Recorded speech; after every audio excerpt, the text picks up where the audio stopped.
Jigarlar, assalomu alaykum. Ming bor uzr kech bo'lganda video murojaat bilan chiqyapman. Bu juda ham zaril video murojaat. Oxirgacha videoni tomosha qilib, maksimalni qo'lingizdan kelgancha tarqatib yuboringlar bolalar. Tashagan odamingizga ham etinglar maksimalni qo'ldan kelgancha hammaga tarqatib yuboringlar. Shu qizga e'tibor beringlar jigarlar. Ismi Xadicha Bonu ekan, 12 yoshli qiz. Bugun Mirzo Ulug'bek rayonida TTZda bu qiz yo'qolib qolgan. Soat 4da oxirgi marta ko'rilgan, o'sha ham kameradan ko'rishgan, kameraga tushib qolgan. Bo'ldi. Shu bilan izi yo'q, mutlaqo yo'qolib qolgan bu qiz. Ota-onasini endi ahvolini o'zingizlar his qilsanglar bo'ladi. Meni ham endi ko'p-katta farzandi borlar, odamlar kuzatadi.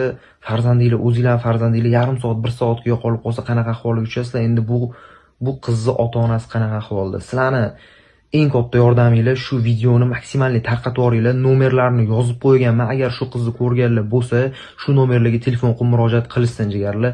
Sizlarning yordaminglar tegsa, davay jigarlar, harakat qilinglar. Bu qizchani topilishiga bizlarning ham ozgina yordamimiz tegsa, katta savob bo'ladi deb o'ylayman jigarlar. Shuning uchun savobga sherik bo'linglar. Iltimos qilib so'rayman yana bir marta, imkon boricha tarqatinglar.